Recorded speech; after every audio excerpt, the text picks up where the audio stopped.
Before we begin the story, let us know where you're watching from by leaving a comment below.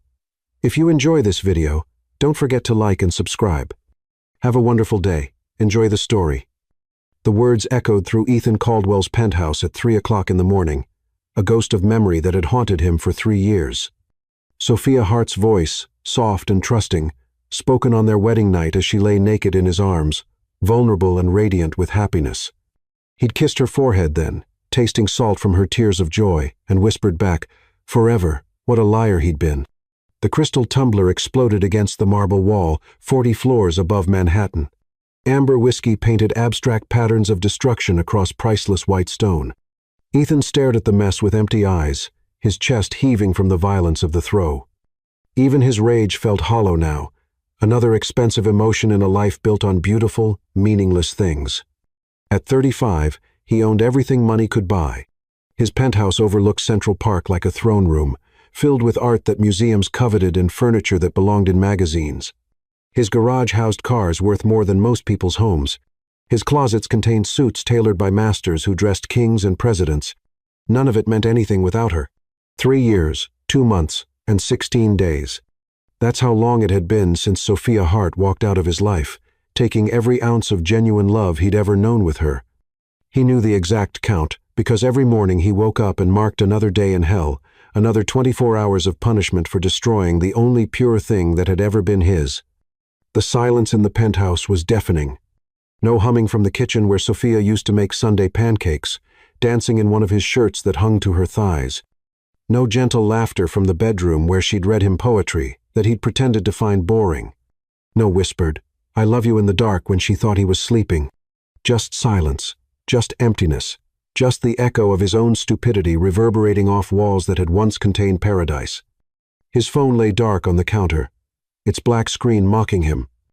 There had been a time when it buzzed constantly with Sophia's messages, photos of books she thought he'd enjoy, funny stories from the library, little hearts and inside jokes that made him smile despite himself. She'd believed he was worth loving, worth those small daily celebrations of connection. How wrong she'd been. The woman he'd married had been everything beautiful about the world, wrapped in soft curves and gentle kindness. Sophia saw magic in ordinary moments, found wonder in simple pleasures, loved with a depth that had terrified him in its completeness.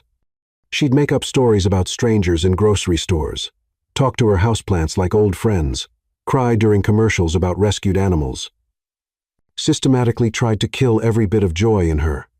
God, the things he'd said, the casual cruelty disguised as concern. "Maybe you should try that new gym downtown. This dress might be more flattering, in a larger size. Do you really need dessert?" Each comment was a small knife, cutting away pieces of her confidence until the vibrant woman he'd married became a shadow, desperate to please him and failing because he'd made approval impossible. The end had come over dinner at Le Bernardin, their second anniversary, the restaurant where he'd proposed, where she'd cried happy tears and said yes through laughter. 2 years later, in the same booth, he'd suggested plastic surgery between courses of perfectly prepared fish. "I know this amazing surgeon," he'd said, cutting his halibut with surgical precision. "He could do wonders for your proportions, maybe a tummy tuck, some liposuction. I'd pay for everything, of course." Sophia had gone completely still, her fork halfway to her mouth, her dark eyes wide with something that looked like death. For a long moment, she just stared at him across the candlelit table, while his words settled between them like poison. "Is that really what you think of me?" she'd whispered finally, after 2 years of marriage. "That's how you see me?" He tried to backtrack, to claim he wanted her to be happy, to feel confident, but it was too late. Something fundamental had shattered in that moment, and no amount of expensive gifts or hollow apologies could put it back together. The divorce papers had arrived on a Tuesday, delivered by a courier who'd looked embarrassed to be there. Sophia hadn't asked for alimony, hadn't fought for half his assets, hadn't even wanted the jewelry he'd bought her. She'd simply wanted out, wanted to escape the prison of his expectations and find herself again. "I can't keep trying to be someone I'm not," she told him the last time they'd spoken, standing in the doorway of what had been their bedroom. Her suitcases were packed, her face pale but determined. "It's killing me, Ethan. This marriage is killing who I really am." He'd let her go. Actually, that was a lie. He'd practically pushed her out the door. too proud to admit he was wrong, too shallow to understand what he was losing. He'd convinced himself he was better off without her, that he could find someone more suitable, someone who fit his lifestyle without needing to be fixed.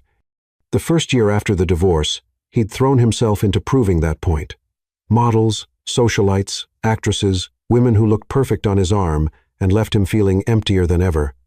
They laughed at his jokes because of his bank account, complimented his intelligence because of his success, shared his bed because of his status. None of them saw him, really saw him, the way Sophia had. None of them loved him for the broken, selfish man he actually was. The second year had been worse. The loneliness started eating at him like cancer, making him realize that all his wealth and success meant nothing without someone real to share it with. He'd started having dreams about Sophia, not just sexual fantasies, though those came too, but dreams where she was simply there, reading beside him on Sunday mornings, stealing bites of his dinner, falling asleep with her head on his chest while they watched terrible movies. In his dreams, he was still worthy of her love. The third year had brought a different kind of torture. Understanding. Clarity arrived like a slow poison, showing him exactly what he'd had and exactly what he'd thrown away. Sophia's softness hadn't been weakness. It had been strength. Her kindness hadn't been naivety. It had been wisdom. Her love hadn't been blind. It had been the only thing in his life that had ever been real, and he tried to surgically remove it from her body because it didn't match his shallow definition of perfection. Now he stood in his mausoleum of success, surrounded by everything he'd thought he wanted, choking on the ashes of the only thing that had ever mattered. The penthouse felt like a tomb, beautiful, expensive, and utterly lifeless. He'd achieved every goal his parents had set for him, accumulated every status symbol his world valued, become exactly the kind of man his mother had always said women should want. But the only woman he'd ever actually wanted was gone. Ethan walked to the floor-to-ceiling windows, looking out over the city that had once seemed like his kingdom. Millions of lights twinkled below, each one representing lives being lived, love being shared, connections being made and treasured. Somewhere out there, Sophia was building a new life, hopefully finding the happiness he'd been too stupid to give her. The thought of another man holding her, kissing her, appreciating her the way he should have sent agony shooting through his chest. But what right did he have to jealousy? He'd had a goddess and treated her like she was ordinary. He'd had pure love and poisoned it with his insecurities and shallow priorities. Some mistakes were too big to fix. Some hearts, once broken, stayed shattered. Some chances, once lost, never came again. As the clock struck 4 o'clock a.m., Ethan made a silent promise to the empty room, to the sleeping city, to Sophia, wherever she was. If by some miracle he ever got another chance, which he knew he didn't deserve, he would be different. He would love her the way she deserved to be loved from the beginning. He would celebrate her exactly as she was. He would spend every day making up for the pain he'd caused. But chances like that didn't exist in the real world. They were fairy tale nonsense, the kind of romantic fiction Sophia used to read while he'd criticized her for wasting time on silly stories. All he could do was carry his regret and hope that somewhere, somehow, Sophia had found a man smart enough to see her worth, strong enough to protect her heart, and wise enough to never, ever try to change a single thing about her. The broken glass remained scattered across the marble floor as Ethan finally collapsed into his chair, the same leather armchair where Sophia used to curl up in his lap during movies. She'd always stolen his popcorn, claiming hers didn't taste as good, and he'd pretend to be annoyed, while secretly loving how she'd snuggle closer when he threatened to withhold the bowl. God, what he wouldn't give for one more movie night, one more stolen kernel of popcorn, one more chance to hold her close and whisper the words he'd been too proud to say when they mattered. I love you exactly as you are. But it was too late for truth, too late for redemption, too late for everything except the slow, exquisite torture of remembering what love had felt like when he'd been too blind to see it. In his dreams that night, Sophia was still there, still soft and warm and forgiving, still looking at him like he was worth saving. But when morning came, reality returned with the brutal efficiency of a blade. She was gone. He was alone. And somewhere in the city that had once been their playground, the only woman he'd ever truly loved was building a life that had no room for the man who'd broken her heart. The punishment fit the crime perfectly. Ethan Caldwell had everything money could buy, and absolutely nothing that mattered. Chapter 2. The Goddess Returns. The invitation to the Children's Literacy Foundation Gala had been sitting on Ethan's desk for weeks, forgotten among quarterly reports and investment proposals. He'd almost thrown it away. Charity events held no appeal anymore, just reminders of how hollow his social life had become. But his assistant had insisted, claiming it would be good for his public image, and Ethan found himself in his black Armani tuxedo on a crisp October evening. Walking into the Metropolitan Museum of Art's Grand Ballroom, the event was everything he'd grown to despise about high society. Artificial conversations, air kisses from women who barely knew his name, and champagne that cost more per bottle than most people's weekly salary. Crystal chandeliers cast dancing shadows across marble floors where New York's elite mingled, their laughter echoing off ancient artifacts. Ethan nursed a whiskey and watched from the sidelines, already planning his early escape. Ethan Caldwell, darling, where have you been hiding? Amelia Worthington materialized beside him in a cloud of expensive perfume and surgical enhancements. Her smile was as artificial as everything else about her, the kind of woman his mother had always pushed him toward. You simply must meet my niece. She just graduated from Yale, and she's absolutely divine. Ethan was formulating a polite excuse when the ballroom's chatter suddenly dimmed, as if someone had turned down the volume on the entire room. Heads turned toward the entrance. Conversations paused mid-sentence, and even the waitstaff stopped to stare.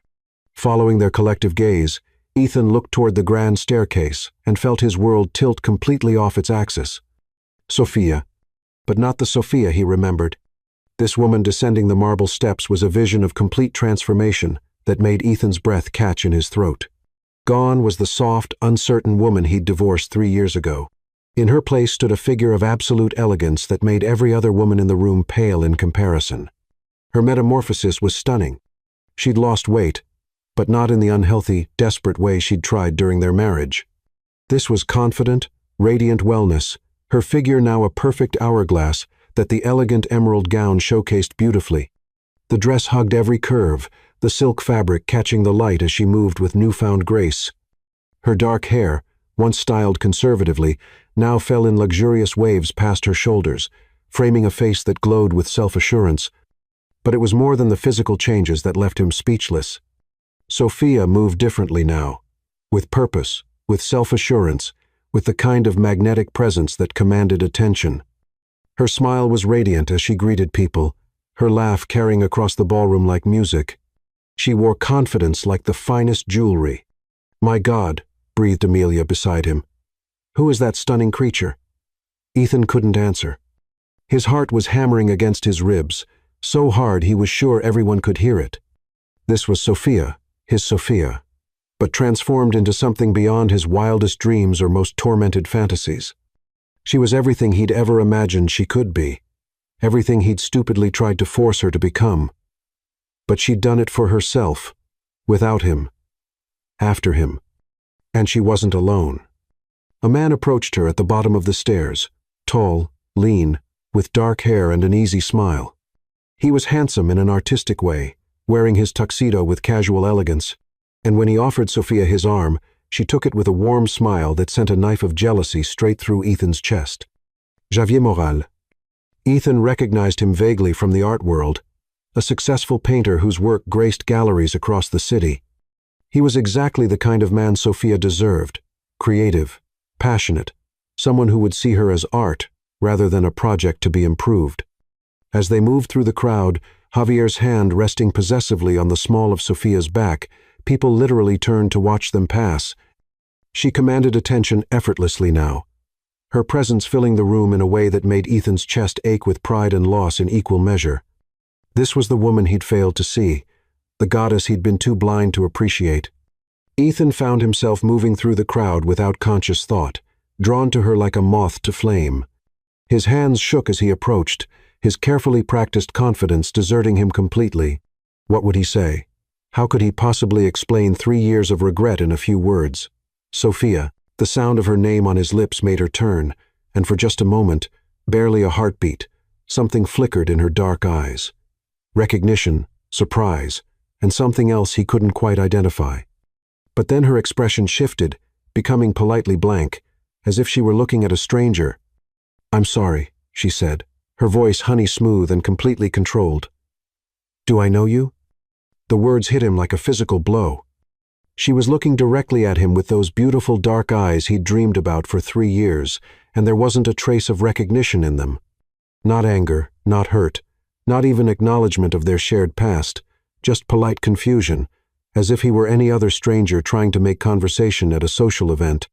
Javier stepped slightly closer to Sofia, his arm sliding protectively around her waist. "Is everything all right, mi amor?" His accent added warmth to the endearment, and Sofia leaned into his touch naturally. "Fine," she said, still looking at Ethan with that devastating blankness. "This gentleman seems to think we've met before. Sofia, it's me, Ethan." Ethan Caldwell. His voice cracked slightly on his own name, desperation bleeding through his usual composure. She tilted her head slightly, as if considering this information, then shook her head with a small, apologetic smile. "I'm afraid I don't recall. Though I suppose I meet so many people through my work." Her gaze moved past him dismissively. "If you'll excuse us, Javier and I were just heading to dinner." They turned to leave, and panic seized Ethan's throat. "Sofia, please. We were married. We were married for 2 years." She paused, turning back with what might have been mild curiosity. "I think you have me confused with someone else, Mr. Caldwell." Ethan Caldwell. He felt like he was drowning. "Well, Mr. Caldwell, I can assure you, I would remember being married. That's not something one forgets." Her smile was perfectly polite and absolutely crushing. "Enjoy your evening." And then she was walking away, Javier's hand on her back, her emerald dress flowing behind her like water. Ethan stood frozen in the middle of the ballroom, watching the most beautiful woman he'd ever seen, the woman who had been his wife, who had loved him unconditionally, who had begged him to see her worth disappear into the crowd, as if he didn't exist. "Brutal," murmured someone behind him, and Ethan realized he'd become a spectacle. People were watching, whispering, probably already spreading gossip about his very public rejection, but he couldn't bring himself to care about his social standing or wounded pride. All he could think about was Sofia, how stunning she looked, how confident she'd become, how completely she'd transformed herself into everything he'd once foolishly thought he wanted, and how she'd looked right through him, as if their love, their marriage, their shared pain meant nothing at all. The rest of the evening passed in a blur. Ethan moved through the motions of social interaction, but his eyes constantly searched for emerald silk and dark hair. He caught glimpses of Sofia throughout the night, laughing with Javier, charming donors, commanding attention wherever she went. She was magnificent, untouchable, completely out of his reach. When the evening finally ended, Ethan sat in his Bentley outside the museum, watching as Sofia and Javier emerged together. Javier helped her into a taxi with the careful attention of a man smitten. And as the cab pulled away, Ethan caught one last glimpse of Sofia's profile in the window. She was everything he'd lost, everything he'd thrown away, everything he'd never deserved in the first place. And now she was someone else's goddess, someone else's miracle, someone else's dream come true. The drive home passed in silence, his mind replaying every second of their encounter. Sofia's transformation was complete. She'd become the woman he'd always wanted her to be, but she'd done it without him, after him, despite him, and she'd made it clear that as far as she was concerned, he no longer existed. Chapter 3. Fire and Ice. Sleep became a stranger to Ethan Caldwell. For 3 weeks after the gala, he lay awake every night, replaying those devastating moments when Sofia had looked through him like he was invisible. Her transformation haunted him, the way she'd moved with such confidence, how every eye in the room had followed her, the complete dismissal she'd given him. By day, he tried to function normally, attending board meetings and managing his investments, but his mind was consumed with one thought: he had to see her again. The private investigator's report arrived on a gray November morning, and Ethan's hands trembled as he opened the manila envelope. Sofia Hart now worked as a literacy coordinator at the Brooklyn Heights Community Center, having earned her master's degree in library science after their divorce. She lived alone in a brownstone apartment in Park Slope, spent her weekends at art galleries and poetry readings. And yes, she was dating Javier Morales, though they didn't live together. The knowledge that she was so close, just across the bridge, made his obsession worse. He found himself driving through Brooklyn at odd hours, hoping to catch a glimpse of her. He sent flowers to the library with unsigned cards, left expensive bottles of wine at her doorstep, even had her favorite coffee delivered to her workplace every morning. All of it went unacknowledged, as if his gestures were absorbed into a void. Then he discovered her schedule. Sophia left the community center every Tuesday and Thursday at exactly 5:30 p.m. to walking to her car, parked in the small lot behind the building. The information felt like a lifeline, and Ethan found himself waiting in the shadows of that parking lot on a cold Tuesday evening in late November, his heart pounding as he watched her emerge from the staff entrance. She was even more beautiful than he remembered from the gala. She wore a cream-colored wool coat that hugged her curves, her dark hair flowing loose around her shoulders, her face glowing with the kind of contentment he'd never seen during their marriage. She moved with purpose, keys in hand, her heels clicking against the asphalt. Sophia. She froze at the sound of her name, her hand reaching for her car door handle. Slowly, she turned, and when she saw him standing 10 feet away, her expression shifted from surprise to something much colder. "You've got to be kidding me," she said, her voice carrying an edge he'd never heard before. "Are you following me now? I just want to talk to you." Ethan stepped closer, and she immediately stepped back against her car. "Please, just 5 minutes. There's nothing to talk about." Sophia's grip tightened on her keys, her knuckles white. "I thought I made it clear at the gala that I don't know you. That was cruel, even for you." The words escaped before he could stop them, and Sophia's eyes flashed with something dangerous. "Cruel? You want to talk about cruel?" She laughed, but there was no humor in it. "That's rich coming from you, Ethan."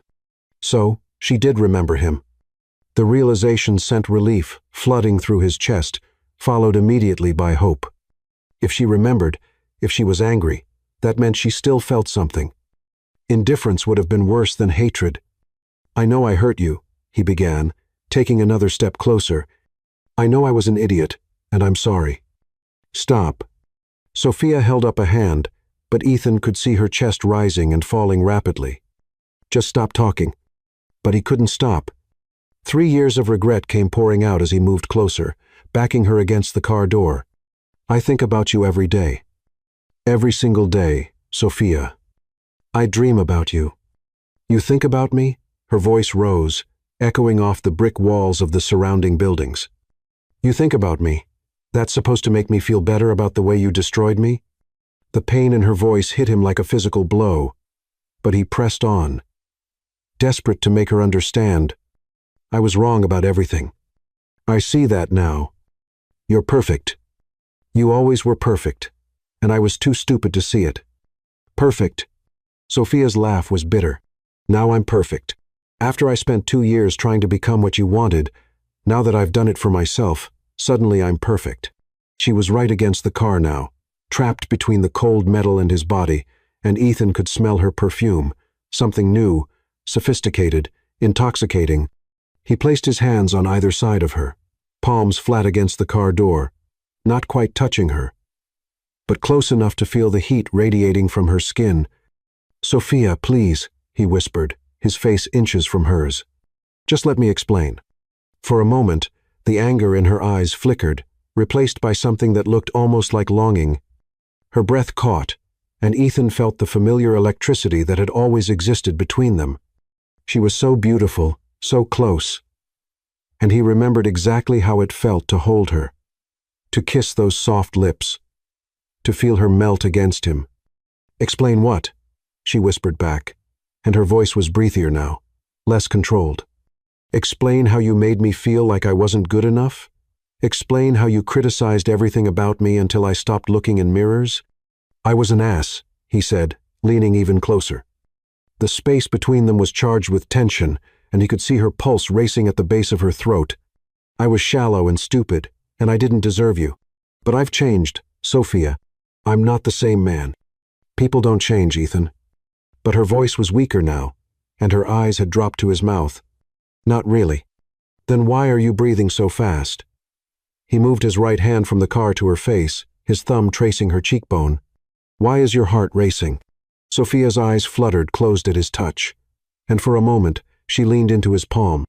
The gesture was so familiar, so achingly tender, that Ethan felt his own heart stop. This was his Sophia, the woman who used to curl up in his arms, who used to look at him like he hung the moon.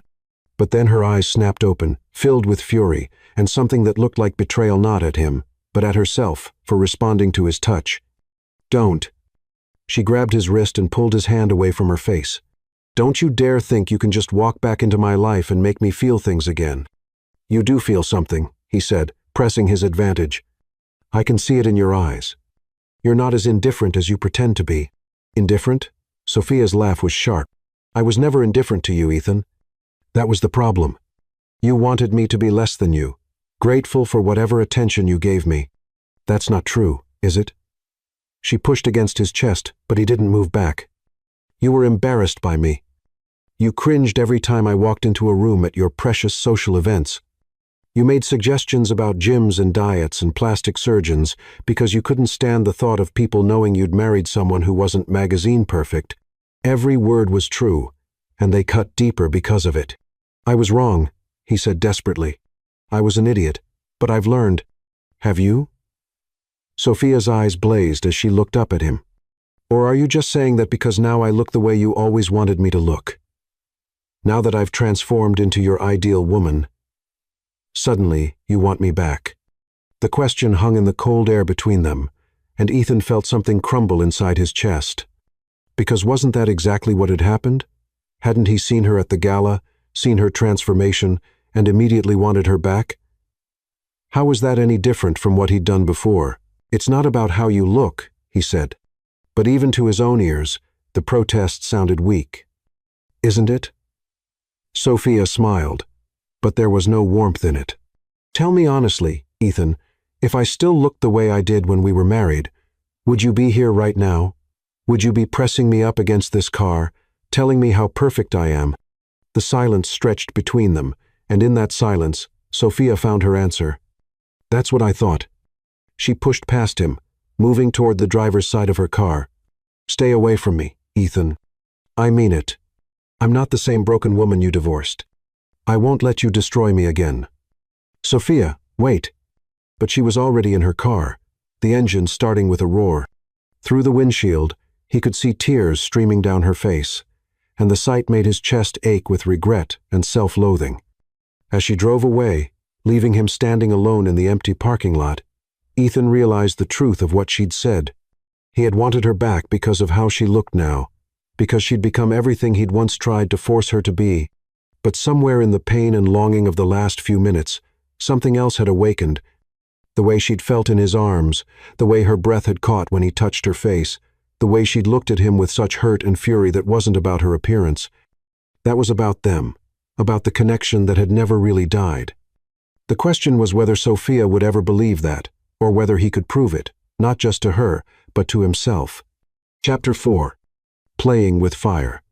Sophia Hart stared at her reflection in the bathroom mirror of her Brooklyn apartment, her hands gripping the marble countertop so tightly her knuckles had gone white.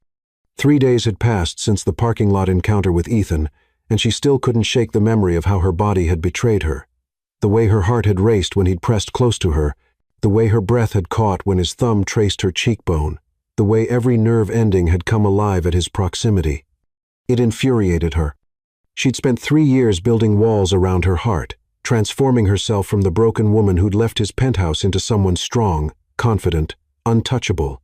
And in 5 minutes, he'd nearly torn all of that down with nothing but his presence and that familiar, desperate look in his eyes.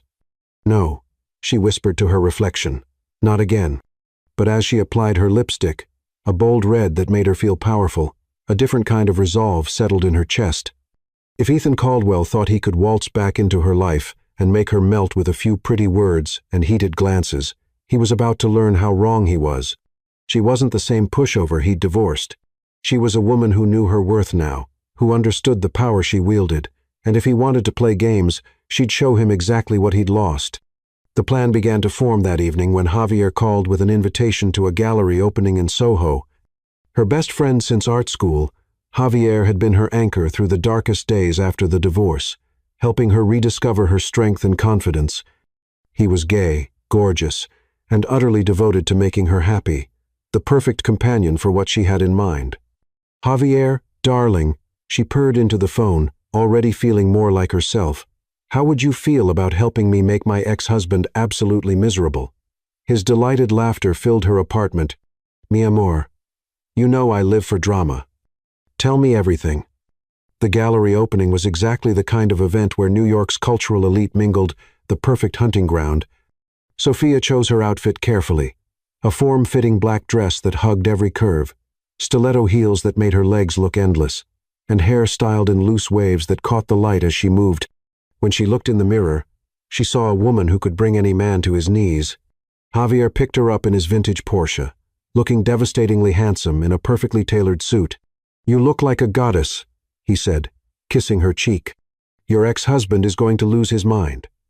"That's the idea," Sophia replied, settling back in the leather seat with a satisfied smile. The gallery was packed with Manhattan's art crowd, champagne flowing freely as people admired the bold abstract paintings covering the white walls. Sophia made her entrance slowly, deliberately, letting every eye in the room find her. She moved through the crowd like she owned it, Javier's hand resting possessively on the small of her back, playing the part of the devoted boyfriend to perfection. She felt Ethan's presence before she saw him, that familiar tingle at the base of her neck, the awareness that had always existed between them, telling her he was watching. When she finally spotted him across the room, nursing a whiskey and staring at her with naked longing, satisfaction curled warm in her chest. "There's my target," she murmured to Javier, who glanced over and whistled low. "Dios mío. He looks like he wants to devour you. This is going to be too easy." Sophia smiled, the expression sharp as a blade. "Watch and learn, baby." She began her performance then, becoming the picture of a woman completely devoted to her companion. She laughed at Javier's jokes with genuine delight, her hand resting on his chest as she leaned close to whisper in his ear. When he spun her around to admire a striking painting, she melted against him, her head falling back against his shoulder as if she belonged there. All the while, she was acutely aware of Ethan's gaze from across the room. She could feel his jealousy like heat, could sense his frustration. Good. Let him see what he'd thrown away. Let him burn with wanting something beyond his reach. "You're evil," Javier murmured against her hair, playing his part beautifully. "The poor man looks like he's about to spontaneously combust." "He deserves worse," Sophia replied. But she couldn't keep the breathiness from her voice. The intensity of Ethan's stare was affecting her more than she wanted to admit, sending heat coursing through her veins despite her determination to remain cold. The game escalated when a mutual acquaintance approached them. Eleanor Prescott, a society matron who'd known Sophia during her marriage to Ethan. The woman's eyes lit up with gossip-hungry delight as she took in Sophia's transformation. "Sophia Hart, my dear, you look absolutely radiant." "And who is this handsome man?" "Javier Morales," Sophia said, her voice warm with affection as she introduced her boyfriend. "This is Eleanor Prescott. She knew me in my previous life." Eleanor's eyebrows shot up at the subtle dig, and Sophia could see her filing away every detail for later dissection at lunch with her society friends. "Perfect. Let the gossip mills churn. Let everyone know that Sophia Hart had moved on to bigger and better things." "Javier is an artist," Sophia continued, gazing up at him with adoring eyes. "His work is featured in galleries across Europe. I'm so proud of him." Javier played along beautifully, pressing a kiss to Sophia's temple that made several women nearby sigh with envy. "And I'm the luckiest man alive," he said, his accent adding warmth to the words. Sophia felt more than saw Ethan approach their little group, his presence like electricity in the air. When she turned to acknowledge him, she made sure her expression was politely distant, as if he were just another stranger seeking introductions. "Eleanor," Ethan said stiffly, his eyes never leaving Sophia's face. "Ethan, how lovely to see you."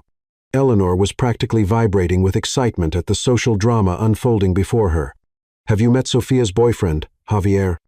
The word boyfriend hit Ethan like a physical blow. Sophia could see it in the way his jaw tightened, in the way his hands clenched at his sides. But he managed to extend his hand to Javier with forced civility. "Javier Morales," Javier said smoothly, his handshake firm and confident. "And you are Ethan Caldwell." The name came out rough, and Sophia had to suppress a smile at how obviously rattled he was. "Ah, the ex-husband," Javier said with just enough edge to make it clear he knew exactly who Ethan was. "Sophia has told me so much about you." The implication hung in the air that Sophia had been discussing their marriage with her new man, sharing intimate details of their relationship. Sophia saw Ethan's face darken with jealousy and humiliation, and she felt a surge of vindictive satisfaction. "All good things, I hope," Ethan managed, his voice strained. Sophia tilted her head as if considering the question seriously. "I don't really talk about the past much," she said finally. "I prefer to focus on the present and the future." She smiled up at Javier, who was watching the entire exchange with barely concealed amusement. "Very wise," Eleanor interjected, clearly sensing the tension. "Well, I should let you young people enjoy the evening. Sophia, you look simply divine. Happiness suits you." As Eleanor bustled away, the three of them stood in awkward silence. Sophia could feel Ethan's desperation radiating off him in waves, could see him struggling to find something to say that might bridge the chasm between them. "Sophia," he finally said, his voice low and urgent, "could I speak with you privately for a moment?" "I don't think that's necessary," Javier interjected smoothly, his arm tightening around Sophia's waist. "My girlfriend and I were just about to get some air." The possessive gesture and the emphasis on "my girlfriend" made Ethan's eyes flash with something dangerous. For a moment, Sophia thought he might actually start a fight right there in the gallery, and the thought sent an unexpected thrill through her. "It's fine, Javier," she said, placing a calming hand on his chest. "Mr. Caldwell and I have nothing to discuss anyway." The dismissal was calculated and cruel, and Sophia saw it land like a slap across Ethan's face. His eyes met hers for one burning moment, and she saw everything there: his longing, his regret, his desperate need for her forgiveness. Part of her wanted to reach out to him, to ease the pain she could see etched in every line of his face. But then she remembered how it felt to be criticized and belittled, to have her confidence slowly eroded until she barely recognized herself in the mirror. She remembered the night he'd suggested plastic surgery, the way he'd looked at her like she was a problem to be solved rather than a woman to be loved. "Enjoy your evening, Ethan," she said coolly, then turned away, dismissing him completely. As she and Javier walked away, Sophia felt Ethan's eyes burning into her back. The game was working exactly as she'd planned. He was suffering, burning with want for something he couldn't have, finally understanding what it felt like to be deemed unworthy. But as they stepped out into the cool night air, Sophia realized something she hadn't expected. Playing with fire was dangerous for everyone involved. Because despite her careful plans and protective walls, seeing Ethan's pain didn't bring her the satisfaction she'd hoped for. Instead, it made her remember that once upon a time, she'd loved him enough to break her own heart, trying to please him. Chapter 5. The Heart Remembers. 2 weeks after the gallery opening, Ethan found himself doing something he hadn't done in years: volunteering. The Brooklyn Community Center was a far cry from the polished charity galas he usually attended, with its worn linoleum floors, flickering fluorescent lights, and the smell of coffee that had been brewing too long, but it was where Sophia taught adult literacy classes every Tuesday and Thursday evening, and that made it the most important place in his world. He'd signed up using his middle name, Nathan, and claimed to be a recently unemployed accountant looking to give back to the community. The elderly volunteer coordinator, Mrs. Lynn, had been delighted to have another tutor, especially one willing to help with the evening classes for working adults. "These students are so dedicated," she'd explained, shuffling through paperwork with arthritic hands. "Many of them work 2 jobs just to make ends meet, but they still come here because they want better lives for their families." Ethan had nodded appropriately, but his mind was focused on one thing: being near Sophia again, even if she didn't know he was there. His first glimpse of her in her element stole his breath. She sat at a small table with Carmen Rivera, a 40-year-old house cleaner, learning to read so she could help her daughter with homework.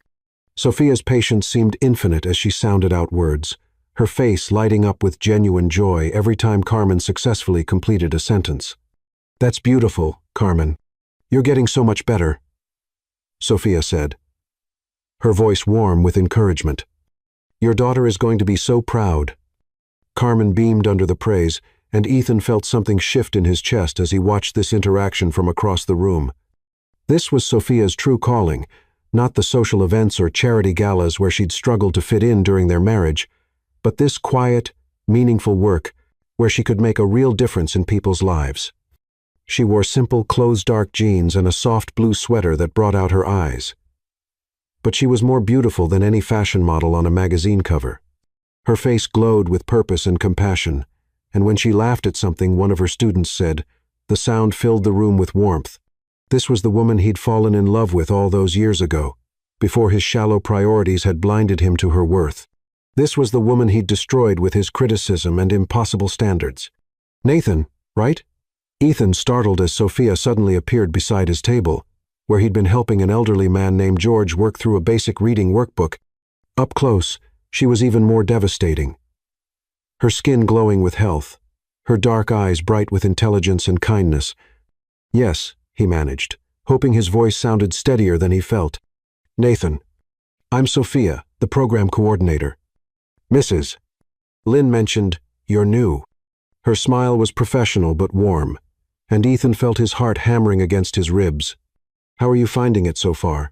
Rewarding, he said honestly, looking down at George, who was concentrating on sounding out the word family. These people are incredible. They are. Sophia's expression softened as she watched George work.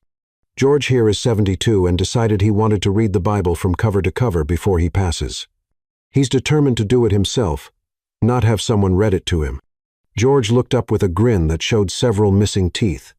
Miss Sophia here is an angel sent from heaven.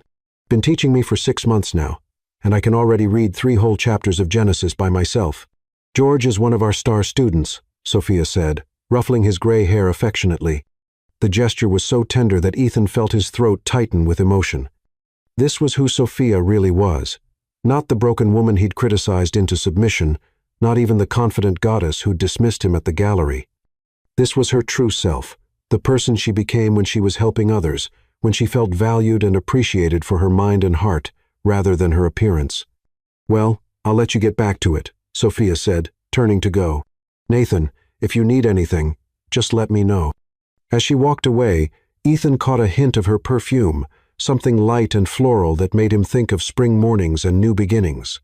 He forced himself to focus on George's reading lesson, but part of his mind was completely consumed with Sophia's presence across the room. For the next month, Ethan became a regular at the community center. He threw himself into the work with surprising passion, discovering that helping people learn to read was more fulfilling than any business deal he'd ever closed. But mostly, he was there to watch Sophia, to study her like a man trying to memorize a work of art. She was brilliant at what she did, patient and encouraging with every student, regardless of their skill level. She celebrated small victories like they were Olympic gold medals. And when someone struggled, she found new ways to explain concepts until something clicked. Her students adored her, bringing her small gifts. Flowers from their gardens, homemade cookies, pictures drawn by their children. Ethan began to understand that this was Sophia's kingdom, her place of power and purpose.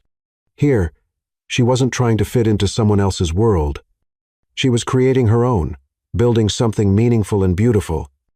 It was during his 4th week of volunteering that everything changed. The evening had started normally, with Ethan helping his assigned students while stealing glances at Sophia across the room. But a winter storm had blown in unexpectedly. And by 8 o'clock, rain was lashing against the windows with fierce intensity. Everyone, be careful getting home, Sophia called out as students began packing up their things. The weather looks terrible out there. Most of the students left quickly, eager to get home before the storm worsened. Mrs. Lynn had already gone for the day, and Ethan found himself alone in the community center with Sophia as she locked up the building. You don't have to wait, she said, not looking at him as she gathered papers from her desk. I know how to lock up. It's not safe for you to walk to your car alone in this weather, Ethan replied, hovering near the door. Sophia finally looked up at him, and for a moment, something flickered in her dark eye. Surprise, maybe, or appreciation. That's very thoughtful, Nathan. Thank you. They made it to the parking lot just as the storm reached its full fury. Rain came down in sheets, and the wind howled between the buildings with enough force to make them both stagger. Sophia's car was parked near the back of the lot, and by the time they reached it, they were both soaked to the skin. "Oh, no," Sophia groaned, trying her key in the lock. It stuck. The lock gets temperamental when it's wet. Thunder crashed overhead, and lightning illuminated the parking lot in stark white flashes. Sophia's thin sweater was plastered to her body, and her hair hung in dark waves around her face. She looked vulnerable and beautiful and completely soaked, and Ethan felt something primal stir in his chest. "Here, let me try," he said, moving closer to take the keys from her hands. But as their fingers touched, Sophia looked up at him, and suddenly they were standing too close, sharing the same space, the same breath. The rain had washed away her carefully applied makeup, revealing the natural beauty he remembered from their quietest moments together. Her eyes were wide and dark, and he could see her pulse beating rapidly at the base of her throat. "Sophia," he whispered, forgetting everything except how desperately he'd missed her. For a moment, she didn't pull away. For a moment, she stood there in the rain, looking up at him like she used to, like he was someone worth loving. The years fell away, and they were just Ethan and Sophia again, two people who had once loved each other more than life itself.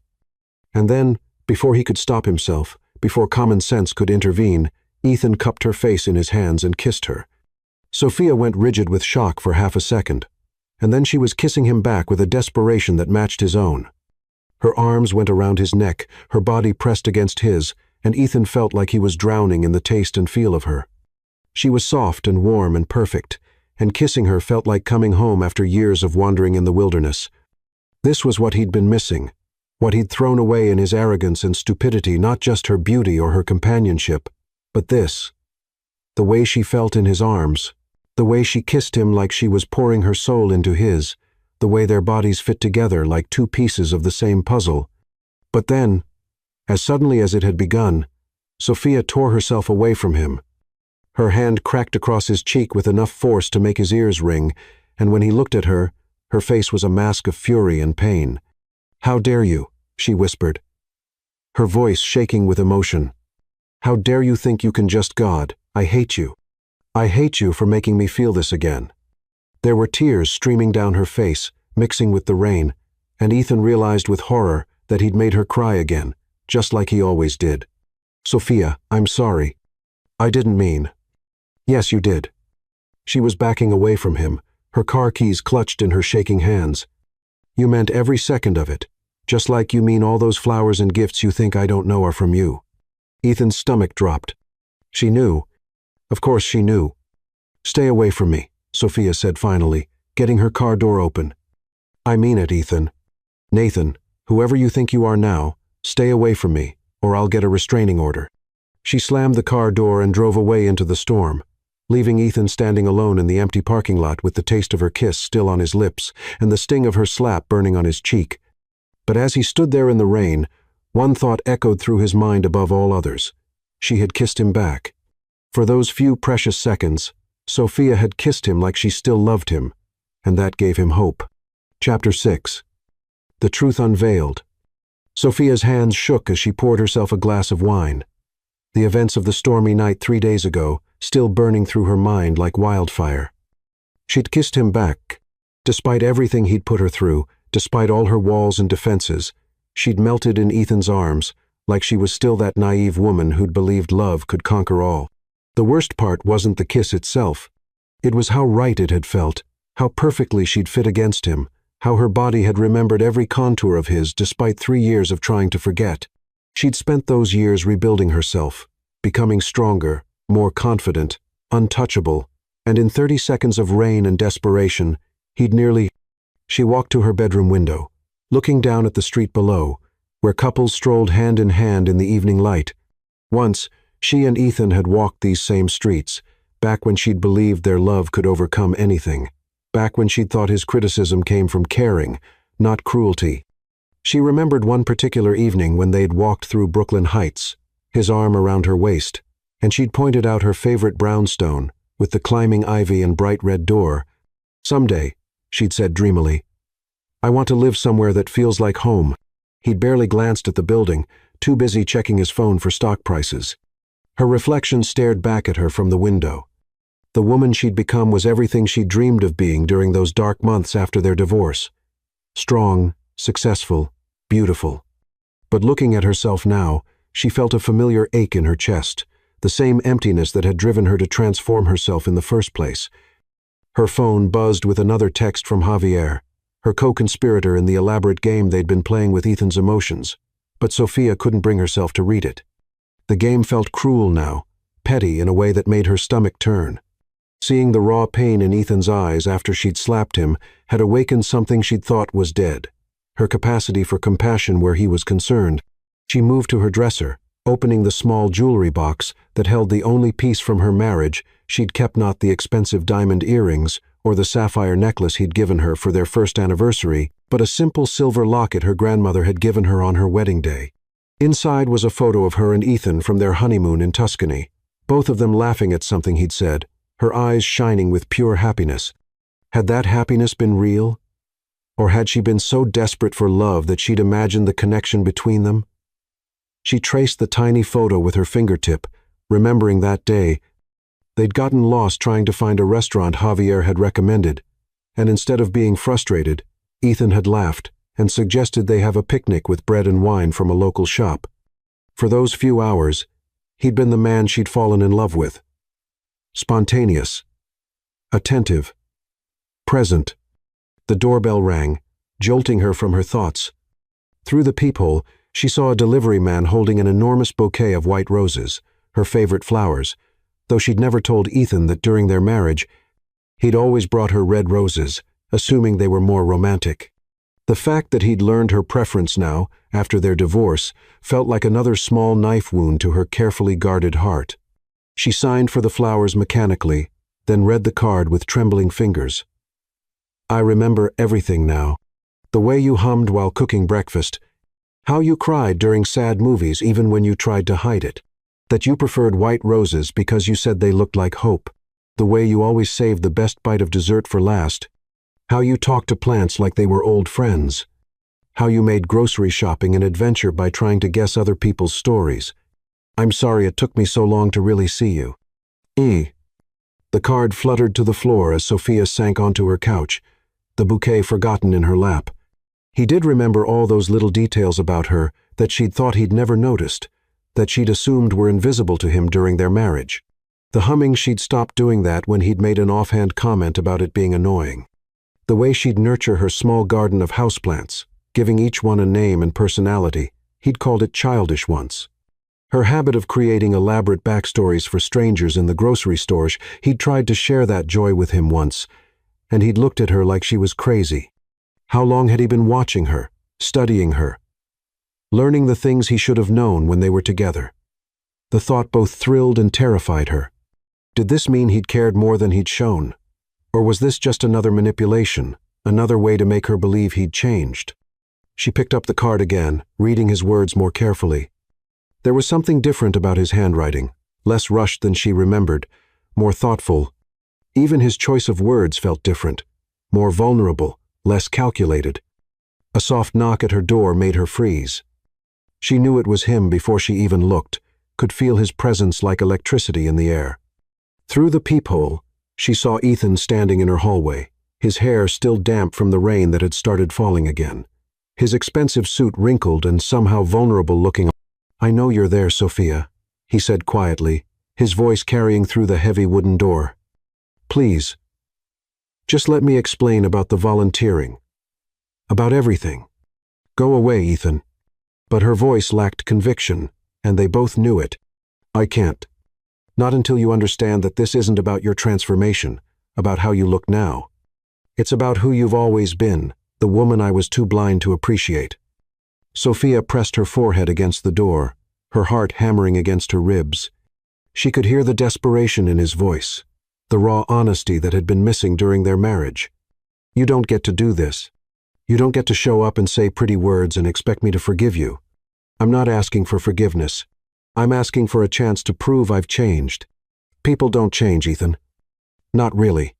But even as she said it, she thought about the man who'd spent a month volunteering at the community center, helping elderly people learn to read with infinite patience.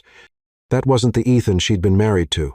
That man had barely had patience for her, let alone strangers. Then let me prove you wrong. The simple words hung in the air between them, and Sophia felt her resolve cracking like ice in spring. She thought about all the nights she'd dreamed of this moment, him coming to her door, fighting for her, refusing to give up. But in her dreams, she'd been strong enough to turn him away. Now, faced with the reality of his presence, she found her anger warring with something much more dangerous: hope. Against her better judgment, she unlocked the door and opened it just enough to see his face. He looked terribly exhausted, desperate. His usually perfect appearance disheveled in a way that made him seem more human somehow. There were dark circles under his eyes, and she could see he'd been running his hands through his hair, a nervous habit she remembered from their early dating days. Her breath caught at the sight of him. Even rumpled and obviously sleepless, he was still the most handsome man she'd ever known. The same strong jawline, the same brown eyes that had once looked at her like she was his entire world. But there was something different now, a vulnerability, an openness that hadn't been there before. 5 minutes, she said, stepping back to let him in. Then you leave. Ethan stepped into her apartment, his eyes taking in everything.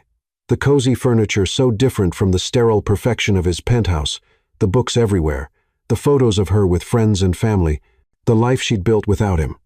She watched him notice details he'd never cared about before: her collection of vintage teacups on a corner shelf, the reading nook by the window where she spent Sunday mornings, the easel in the corner where she'd started painting again. When his gaze landed on the white roses still clutched in her hands, something vulnerable flickered across his face. You kept them, he said softly. I haven't decided whether to throw them away yet. Sophia set the bouquet on her coffee table with more force than necessary, but she couldn't help breathing in their sweet fragrance. You said you wanted to explain. So explain. Why the fake name? Why the volunteering? Is this all just another game to you? No. Ethan moved closer, and Sophia caught that familiar scent of his cologne mixed with rain and something else. Uncertainty, fear, the smell of a man who'd been carrying the weight of regret for too long. It started as a way to be near you. I won't lie about that. But it became something more. Those people, what you do for them, it made me realize who you really are, who you've always been. And who is that? Sophia crossed her arms, trying to maintain some distance, even as every cell in her body was aware of his proximity. She could feel the heat radiating from him, could see the way his chest rose and fell with each breath. Someone who sees the best in people, someone who believes everyone deserves a chance to grow, to learn, to become better than they were. His voice dropped to a whisper. Someone who gave a shallow, selfish man 2 years of unconditional love, even when he didn't deserve it. Sophia felt tears pricking at her eyes and blinked them back furiously. Don't you dare try to rewrite our history, to make yourself feel better. I'm not rewriting anything. I'm finally seeing it clearly. Ethan took another step closer, and Sophia found herself backing against the wall, trapped by his intensity. I was cruel to you. I criticized everything about you because I was too insecure to admit that you were better than me in every way that mattered. Better than you? Sophia laughed bitterly. I spent 2 years trying to shrink myself to fit into your world. I stopped eating foods I loved, stopped seeing friends you thought were beneath us, stopped being myself, because I thought if I could just be perfect enough, you'd love me the way I loved you. I did love you. The words came out raw, desperate. I loved you so much it terrified me. You were real, in a way nobody else in my life had ever been. You didn't care about my money or my status. You just wanted me. And I didn't know how to handle that kind of genuine affection. So you tried to change me instead. Sophia's voice was barely above a whisper, but it carried the weight of years of pain. I tried to make you fit into my shallow world, because I was too much of a coward to admit that your world was better, that kindness mattered more than status, that helping people mattered more than impressing them. Ethan's hands came up to rest on the wall on either side of her head, not quite touching her, but close enough that she could feel the heat radiating from his body. I was an idiot. Sophia. A blind, selfish idiot who threw away the best thing that ever happened to him. Sophia stared up at him, searching his face for any sign of deception, any hint that this was just another manipulation. But all she saw was raw honesty, the kind of vulnerability she'd begged for during their marriage and never received. His eyes were bright with unshed tears, and she could see the pulse beating rapidly at his throat. "Why now?" she whispered, her resolve weakening with every word he spoke. "Why are you saying all this now?" "Because seeing you at that gala, seeing what you've become, it made me realize what I lost. Not just how you look, though you're the most beautiful woman I've ever seen, but watching you with your students, seeing how they light up when you walk into a room, understanding that you've built this amazing life helping people, it made me realize I had a goddess and treated her like she was ordinary. I was never ordinary." The words came out stronger than Sophia had intended, and she saw surprise flicker in Ethan's eyes. This was the woman she'd become, someone who knew her worth, who wouldn't accept less than she deserved. "No," he agreed, his voice rough with emotion. "You were extraordinary. You are extraordinary, and I was too stupid and too shallow to see it." They stared at each other in the charged silence of her apartment, years of hurt and longing crackling between them. Sophia could feel herself wavering, could feel the walls she'd built so carefully starting to crumble under the weight of his sincerity and the intensity of his presence. He was so close she could count his eyelashes, could see the gold flecks in his brown eyes that she'd once loved to stare into. "This doesn't change anything," she said, but her voice shook with uncertainty. "It changes everything," Ethan replied, leaning closer until his forehead almost touched hers. "Because now I know what I lost, and I know what I want to fight for." "And what's that?" "You. Us. A chance to love you the way you deserve to be loved from the beginning." Sophia's breath caught in her throat, and for a moment she felt herself leaning toward him, drawn by the pull that had always existed between them. She could kiss him right now, could lose herself in the familiar comfort of his arms, could pretend that love was enough to heal all the wounds between them. But then reality crashed back in, and she ducked under his arm, putting distance between them before she did something she'd regret. Her apartment suddenly felt too small, too intimate, with him filling up all the space with his presence and his promises. "Time's up," she said, her voice steadier than she felt. "You need to leave." Ethan straightened slowly, his eyes never leaving her face. She could see the disappointment there, but also something that looked like determination. "This isn't over, Sophia." "Yes, it is." But even as she said it, Sophia knew she was lying to both of them. As he walked to the door, Ethan paused and looked back at her one more time. "I meant what I said about the roses. They do look like hope, and I'm not giving up on us." After he left, Sophia sank onto her couch and buried her face in the white roses, breathing in their sweet fragrance. Despite everything, despite all the pain and all the walls she'd built, Ethan Caldwell was still the only man who could make her heart race with just a look. And that terrified her more than anything else, because for the first time since their divorce, she was starting to believe that maybe, just maybe, he really had changed. And if he had changed, if this vulnerability and devotion were real, then what did that mean for the life she'd so carefully constructed without him? The roses seemed to whisper promises of possibility, of second chances and new beginnings. But Sophia had learned the hard way that some promises were too dangerous to believe. Still, as she sat there surrounded by the sweet scent of hope, she couldn't quite bring herself to throw them away. Chapter 7. The facade crumbles. Javier Morales sat across from Sophia in their favorite coffee shop in the village, stirring his latte with deliberate precision while studying her face with the keen eye of an artist who'd learned to read people's emotions like brushstrokes on canvas. They'd been friends since art school, and he could see through her carefully constructed composure better than anyone. The cafe was nearly empty at this hour, just after 2 o'clock in the afternoon on a Wednesday, when most people were locked away in offices. Sophia had insisted on meeting during the day, claiming she couldn't handle another evening of Javier's probing questions about her emotional state. But sitting here now, watching her fidget with her coffee cup and avoid his gaze, he knew she was falling apart. "Mi amor, you look like hell," he said bluntly, his Spanish accent making the observation somehow more gentle than it would have been in plain English. "And don't try to tell me it's just work stress, because I know that look. That's the look of a woman whose heart is at war with her head." Sophia wrapped her hands around her coffee cup, seeking warmth that had nothing to do with the December chill outside. 2 weeks had passed since Ethan's late-night visit to her apartment, 2 weeks since he'd looked at her with such raw honesty and made her question everything she thought she knew about their relationship. She'd replayed that conversation 100 times, analyzing every word, every gesture, every moment when she'd felt her resolve wavering. "I'm fine, Javier," just tired.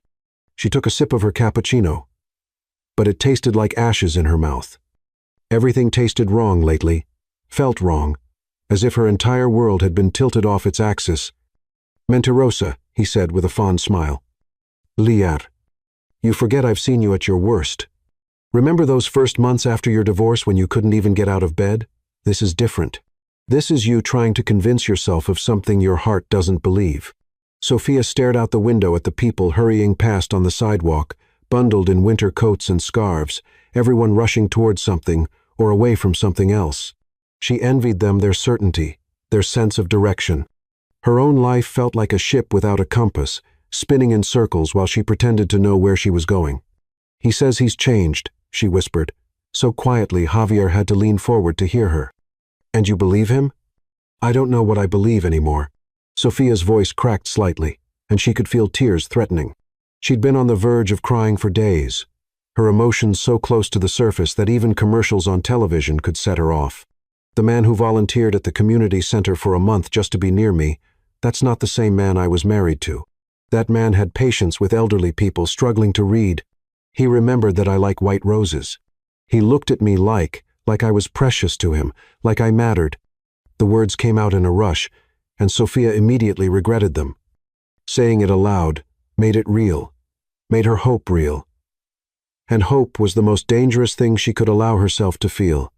Javier reached across the table and covered her hand with his. His fingers were paint-stained from his morning session in the studio, and she could smell the familiar scent of turpentine and creativity that always surrounded him. Sophia, corazon. I've been watching this telenovela play out for months now. You asked me to help you make him jealous, to torture him a little, and I was happy to do it because that cabron hurt you so badly. But this game we've been playing, it's hurting you too. Sophia looked up at him, seeing the genuine concern in his dark eyes. Javier was her dearest friend, the one person who'd stood by her through the darkest period of her life. He'd held her while she cried, helped her rebuild her confidence, encouraged her transformation not for revenge, but for her own healing. If anyone had the right to an opinion about her love life, it was him. But there was something else in his expression, something she'd been too wrapped up in her own drama to notice before, a sadness, a resignation that made her stomach clench with guilt. I can see it in your face every time his name comes up, Javier continued, his thumb tracing gentle circles on the back of her hand. You light up. Even when you're trying to look angry. And honey, after what I witnessed at that gallery opening, watching him look at you like you hung the moon, that man is completely destroyed over you. Good, Sophia said automatically. But the word felt hollow, like a lie she'd told so many times she'd almost convinced herself it was true. Is it? Is it really good to watch someone you once loved suffer? Javier's voice was gentle but challenging. Because from where I'm sitting, it looks like his suffering is causing you pain, too. Before Sophia could respond, her phone buzzed with a text message. Without thinking, she glanced at the screen and felt her heart skip a beat when she saw Ethan's name. The message was simple. Check your email when you get a chance. No pressure, just something I thought you'd want to see. Javier watched her face change as she read the message, noting the way her breathing quickened, the way her free hand unconsciously went to her throat. That's him, isn't it? He wants me to check my email. Sophia stared at the phone like it might explode. I shouldn't. I should just delete it. But you're going to look anyway. I hate that you know me so well. Sophia pulled out her laptop with trembling fingers and logged into her email account. Ethan's message was at the top of her inbox, the subject line reading simply, "Thank you." She opened it with Javier reading over her shoulder, both of them curious despite themselves. Sophia, I wanted you to know that because of the time I spent volunteering at the community center, I've decided to establish a literacy foundation. Not in my name. I don't want credit or recognition, but watching you work with those students, seeing how much it meant to them to have someone believe in their potential, it changed something in me. I've enclosed the legal documents showing the establishment of the Sophia Hart Literacy Foundation. It will provide free tutoring, books, and resources to underprivileged adults throughout the city. The initial funding is $2 million, with a commitment to contribute the same amount annually. I know you'll probably think this is another manipulation, another way to try to win you back. Maybe it started that way, but sitting in that community center, watching George's face light up when he read his first complete Bible verse, watching Carmen help her daughter with homework. For the first time, that was real. That mattered in a way none of my business success ever has. You were right when you said I didn't see you. But I see you now, Sophia. I see your heart, your compassion, your strength. I see the woman who stayed late to help struggling students, who celebrated every small victory like it was a miracle, who made people feel valuable and worthy of love. I can never undo the hurt I caused you. But maybe I can honor the woman you are by trying to become someone worthy of having known you. The foundation is yours to do with as you please. Accept it, reject it, burn the papers, it doesn't matter. What matters is that your work continues, that more people get the chance to experience the gift you gave me. The belief that everyone deserves compassion, patience, and hope. All my love, Ethan. Sophia stared at the screen in stunned silence, tears streaming down her cheeks without her realizing it. The legal documents were all there. Articles of incorporation, tax-exempt status, bank account information. $2 million, no strings attached, dedicated to literacy programs in her name. Dios mío, Javier whispered. He actually did it. He established a foundation in your honor. It's too much, Sophia said, her voice shaking. It's too much, too grand. Too real, Javier suggested gently. Corazon, this isn't about winning you back with money.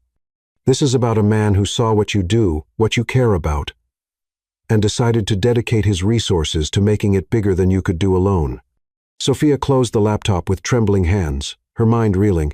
$2 million, not spent on jewelry or expensive gifts designed to dazzle her, but invested in the work she cared about most.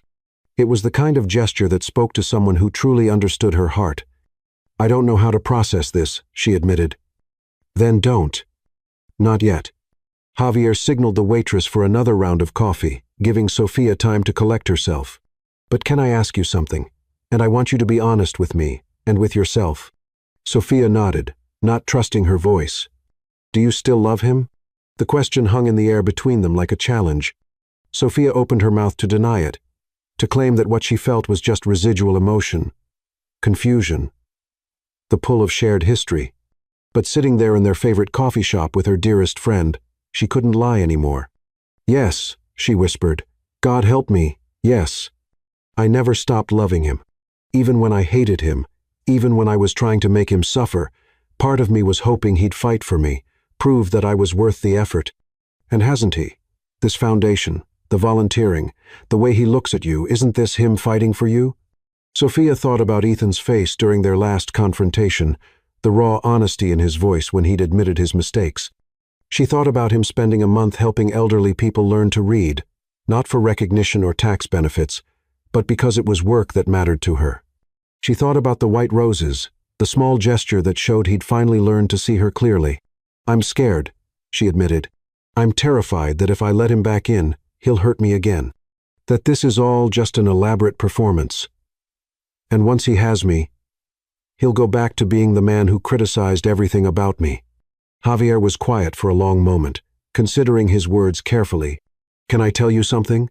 Something I've been thinking about for weeks? Sophia nodded, sensing the shift in his tone. That night at the gallery opening, when we were playing our little charade, I had a conversation with your ex-husband afterwards. Sophia's head snapped up. What? You never told me that? Because I wasn't sure it would help, but maybe I should have mentioned it sooner. Javier's smile was rueful. He approached me later that evening, asked me point blank about our relationship. I could see he was barely holding it together. This powerful man reduced to desperate jealousy over a woman who wouldn't even acknowledge him. What did you tell him? The truth. That I'm gay, that we're best friends, that I was helping you make him jealous? Javier shrugged at Sophia's shocked expression. What? I'm a terrible liar when it comes to matters of the heart. Besides, I felt sorry for the poor bastard. Sophia stared at him in disbelief. You told him our whole plan was fake? I told him I was gay, and that you were using me to make him jealous. He figured out the rest himself. Javier reached for her hands, his expression serious. Sophia, I've never seen a man look more relieved in my entire life. Not because the competition was gone, but because it meant you still cared enough to play games with his emotions. He's known this whole time, for weeks now, and yet he hasn't used that information to corner you or call you out on the deception. He's just been waiting, giving you space to figure out what you really want. Javier paused, studying her face with the intensity he usually reserved for his paintings. You know what I think? I think he's been waiting for you to stop punishing him and start punishing yourself. What do you mean? I mean, you've been so focused on making him suffer that you haven't noticed you're suffering too. You've been denying yourself the thing you want, this love, because you're afraid of being vulnerable again. Sophia felt something crack open in her chest, a pain so sharp it took her breath away. What if I'm not strong enough to survive losing him again? What if you're not strong enough to survive not taking this chance? Javier countered. You've spent 3 years building walls around your heart, becoming this goddess of a woman who can bring any man to his knees. But what's the point of all that strength if you never use it to reach for what you really want? They sat in silence for several minutes, Sophia's mind racing as she processed everything Javier had said. Around them, the coffee shop continued its afternoon rhythm. The hiss of the espresso machine, the murmur of conversation, the clink of cups against saucers, normal sounds of normal life, while Sophia's world shifted beneath her feet. That's possible, Javier said honestly, when she finally voiced her fears about Ethan hurting her again. People can lie, can pretend to change. But Sophia, in all the years I've known you, I've never seen anyone look at you the way that man does. Not even when you were married to him. He looks at you now like you're a miracle. He can't quite believe is real. Sophia stared at her reflection in the coffee shop window, seeing the woman she'd become. Confident, successful, beautiful. But underneath all of that, she was still the woman who'd loved Ethan Caldwell with her whole heart, who'd believed in the possibility of forever until he'd crushed that belief with his shallow expectations. I don't know if I can trust him, she said finally. Then don't trust him, Javier replied. Trust yourself. Trust the woman you've become, the strength you've built. You're not the same person who let him walk all over you. You're not going to disappear into his world again because now you know your own worth. As they sat in comfortable silence, Sophia's phone buzzed again. This time, it was a text from her sister Layla. Girl, you need to see the news. Check channel set. Curious, Sophia pulled up the news app on her phone and found the story immediately. The headline read, Tech Millionaire Establishes Anonymous Literacy Foundation. The article detailed how Ethan Caldwell had quietly donated $2 million to establish a foundation dedicated to adult literacy programs, but had specifically requested that his name not be associated with the organization publicly. He's not taking credit, Sophia whispered, showing Javier the article. He could have used this for publicity, for tax benefits, for making himself look good, but he's staying anonymous. Javier smiled softly. Because it's not about him, mi amor. It's about you, about honoring what you do without trying to overshadow it. Sophia felt something shift inside her chest, a loosening of the tight knot of anger and fear she'd been carrying for so long. Maybe Javier was right. Maybe it was time to stop punishing herself for wanting something she'd never stopped loving. There's something else, Javier said gently. Something I should have told you weeks ago. What? The night he found out about us, about the fake relationship, he didn't get angry. He didn't demand to know why you were playing games or accuse you of being cruel. Javier's voice was soft with something that sounded almost like admiration. He just asked me to take care of you, to make sure you were happy, even if it wasn't with him. Sophia's breath caught in her throat. He said that? He said you deserve to be loved by someone who sees your worth. If that can't be me, then I'm glad it's someone who clearly adores you. Javier shook his head. That's not the same man who hurt you, Sophia. That's a man who's learned to put your happiness above his own. For the first time in months, Sophia felt the walls around her heart begin to crack not from pain this time, but from hope. Maybe, just maybe, Ethan Caldwell really had changed.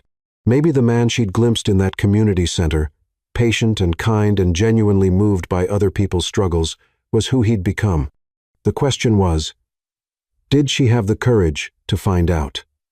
As she looked across the table at Javier, her dearest friend who'd held her together through the worst period of her life, she realized that maybe it was time to find out if he could hold her together through the scariest leap of faith she'd ever considered taking. Chapter 8. Walls Come Down. The call came at 3 o'clock in the morning, jarring Sophia from restless sleep filled with dreams of white roses and familiar brown eyes. Her sister Layla's voice was tight with panic, cutting through the fog of sleep like a knife.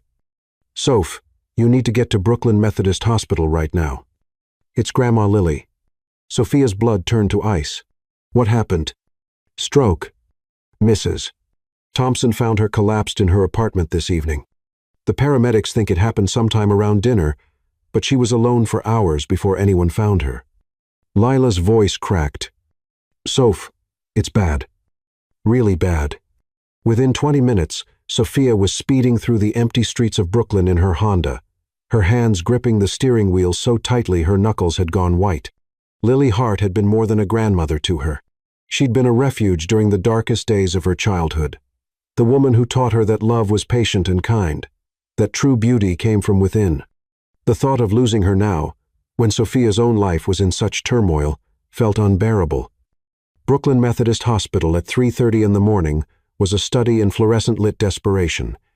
Sophia found Layla in the ICU waiting room, pacing like a caged animal, her usually perfect makeup streaked with tears. "How is she?" Sophia demanded, pulling her sister into a fierce hug. "Unconscious. They don't know if she's going to wake up." Layla's voice was muffled against Sophia's shoulder. "The doctor said something about brain swelling, about waiting to see how much damage was done. I don't understand half of what they're telling me." Sophia felt her world tilt sideways. Grandma Lily had been her anchor through every storm. Her parents' messy divorce, her struggles in school, the devastating end of her marriage to Ethan. The idea of a world without Lily's gentle wisdom and unconditional love was unthinkable. "Can we see her?" "For a few minutes every hour. She looks so small, Soph, so fragile." They sat together in the uncomfortable plastic chairs, holding hands like they had as children, waiting for dawn and better news that might not come. Sophia tried to pray, but the words felt inadequate. Her grandmother had always been the strong one, the constant in their chaotic family. How could someone so vital, so full of life, be reduced to machines and monitors? At 6 o'clock a.m., Dr. Emily Wong appeared, one of the city's most renowned neurologists. After introducing herself to Sophia and Layla, she explained the situation. "I've been contacted about Mrs. Hart's case," Dr. Wong said gently. "A mutual acquaintance expressed concern about ensuring she receives the best possible care. I'd like to discuss transferring her to Mount Sinai, where we have more advanced equipment for stroke rehabilitation." "Transfer to Mount Sinai?" Layla looked confused. "But the expense has been covered. Mr. Caldwell insisted on handling all medical costs." Dr. Wong's expression was professional, but kind. Sometimes people want to help when they can make a real difference. Sophia felt something cold settle in her stomach. Anonymous benefactor, someone who heard about your grandmother's case through the hospital network and wanted to help. It happens more often than you'd think. People who want to give back but prefer to do so quietly. But Sophia knew better. She knew exactly who would have the resources and the connections to arrange for top-tier medical care, who would know that she was here, grieving and frightened, and want to help without expecting credit or recognition. Ethan. After Dr. Wong explained the transfer process and treatment options, Sophia's mind raced. How had he known? How had he found out about her grandmother's stroke so quickly? And how had he managed to arrange for specialized care in the middle of the night? The answer came when she stepped outside for air and spotted a familiar figure sitting on a bench in the hospital's small garden area. Ethan looked like he hadn't slept, his usually perfect hair disheveled, his expensive suit wrinkled. He was just sitting there in the pre-dawn darkness, as if he were keeping vigil. "You," Sophia said, her voice carrying across the empty garden. Ethan looked up, and she saw exhaustion and concern etched in every line of his face. "How is she? Don't pretend you don't know. Don't pretend you haven't been pulling strings and making calls all night." Sophia walked toward him, her anger warring with something else, something that felt dangerously like gratitude. "Dr. Wong, Mount Sinai, the anonymous benefactor, that's all you, isn't it?" Ethan stood slowly, and Sophia could see he was choosing his words carefully. "Your grandmother is important to you. That makes her important to me. How did you even know she was here?" I have a contact at the hospital. When your name appeared on a visitor log at 3 o'clock in the morning, they called me." Ethan took a step closer, and Sophia didn't back away. "I know what Lily means to you, Sophia.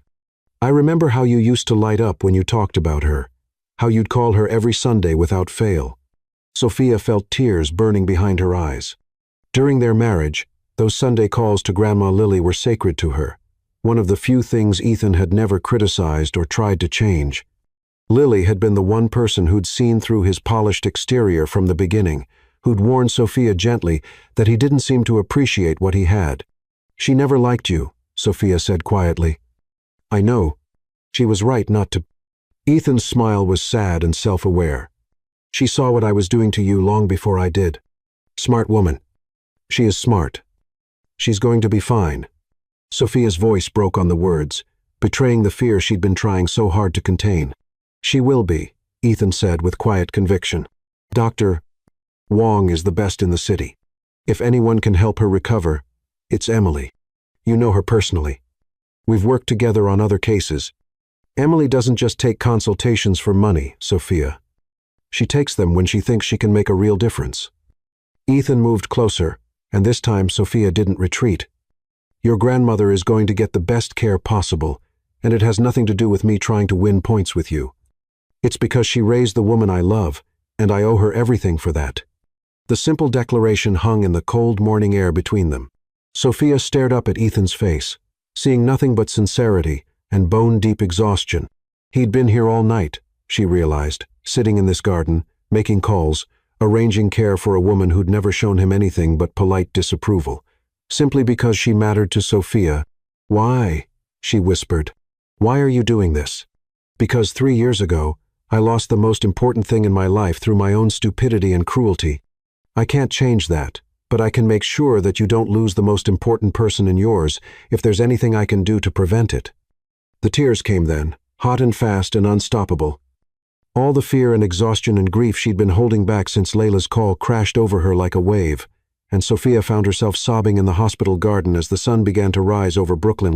Without hesitation, Ethan pulled her into his arms, and for the first time in 3 years, Sophia didn't resist.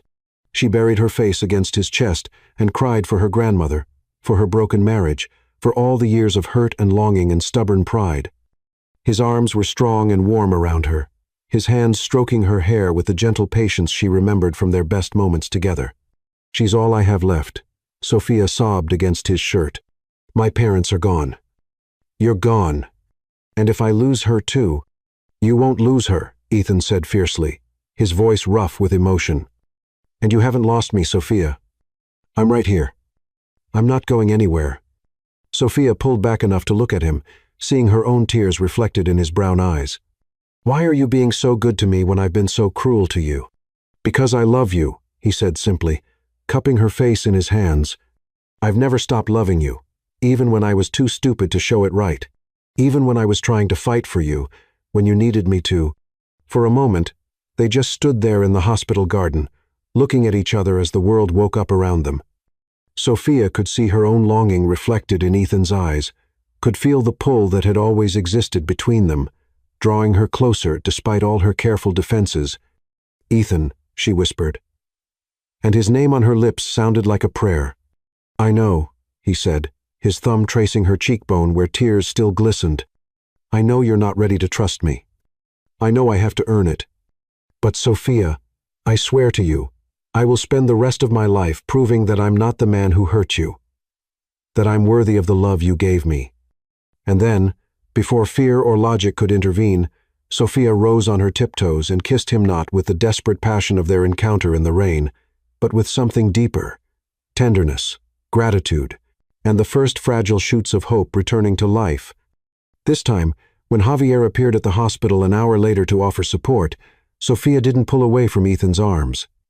For the first time since their divorce, she let herself lean on someone else's strength, let herself believe that maybe, just maybe, some things were worth risking her heart for again. Lily Hart opened her eyes that afternoon, groggy but alert, and the first thing she said was, "Sophia, honey, who's that handsome man holding your hand like he never wants to let go?" Sophia looked at Ethan, saw the love and determination in his eyes. and for the first time in years, she smiled with her whole heart. Chapter 9. The Ultimate Test. Sophia Hart stared at her reflection in Javier's full-length mirror, her heart still racing from the conversation they'd just had. 3 weeks had passed since Lily Hart's stroke, 3 weeks since Sophia had let herself fall into Ethan's arms and remember what it felt like to be held by someone who truly loved her. Her grandmother was recovering beautifully at Mount Sinai, her speech therapy progressing faster than anyone had dared hope, and every day brought new evidence of the extraordinary care that Ethan had arranged so quietly, so selflessly. But Sophia found herself more confused than ever. The woman staring back at her from Javier's mirror looked perfect, the kind of perfect she'd spent 3 years crafting. Her reflection showed a stunning figure in a form-fitting black dress, hair styled in loose waves that caught the light, makeup applied with the precision of someone who'd learned to use beauty as both shield and weapon. But behind her carefully constructed exterior, she felt like she was coming apart at the seams.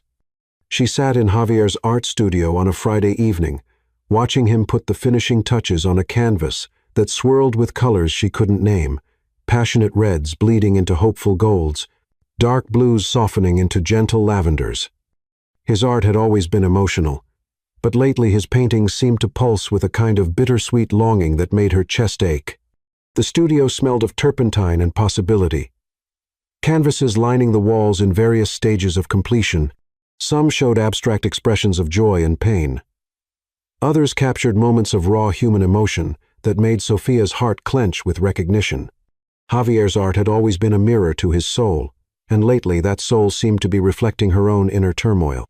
"We need to talk," she said quietly, setting down her wineglass on a paint-splattered table.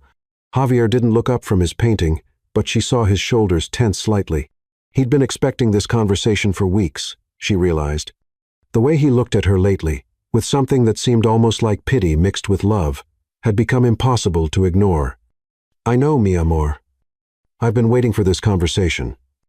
You know I know you're in love with him again. Hell, I know you never stopped being in love with him." Javier finally turned to face her, his handsome face gentle but sad. There were paint smudges on his cheek, and his dark hair was tousled from running his hands through it, a habit he developed when he was wrestling with difficult emotions. "And I know this little game we've been playing has run its course." Sophia felt tears prickle her eyes. "I'm sorry, Javier. I never meant for you to get hurt in all this." "Hurt?" Javier laughed, but there was no bitterness in it. Instead, there was something that sounded almost like relief. "Corazón, I'm not hurt. I'm worried about you. This elaborate revenge fantasy you've been living, it's not making you happy. It's making you miserable." "I'm not miserable," Sophia protested weakly. But even as she said it, she knew it was a lie.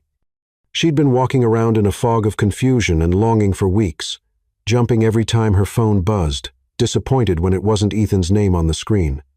"Aren't you? You've spent the last 3 weeks jumpy as a cat, checking your phone every 5 minutes to see if he's texted, looking disappointed when he hasn't.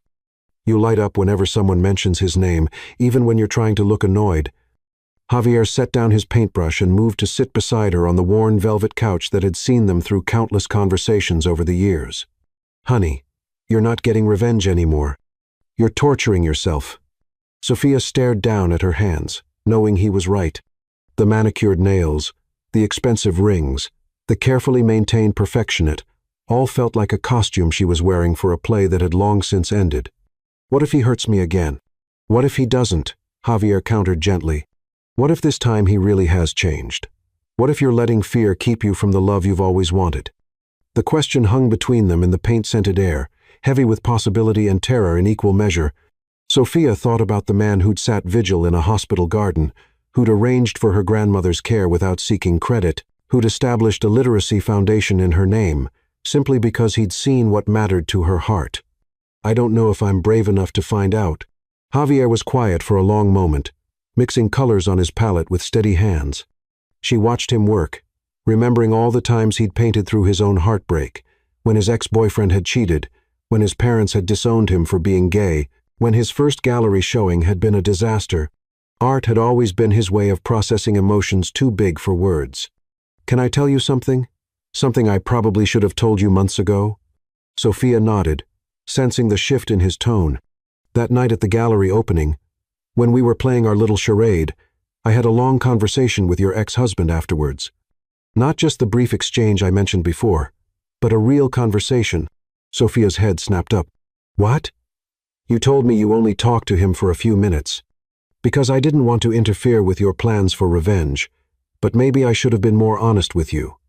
Javier's smile was rueful, tinged with guilt. After I told him I was gay and that we were just friends, he didn't get angry or accusatory like I expected. Instead, he broke down, completely fell apart. This powerful, successful man, standing in a bathroom at an art gallery, crying like his world had ended. Javier's voice was soft with memory. He told me about your marriage, about how he'd treated you, about how he'd been trying to change himself ever since you left. He wasn't making excuses or trying to justify what he'd done. He was just broken. Sophia felt her chest tighten. What did he say? He said watching you with me, thinking I was your boyfriend, was the most painful thing he'd ever experienced. Not because he was jealous of me specifically, but because seeing you happy with someone else made him realize what he'd thrown away.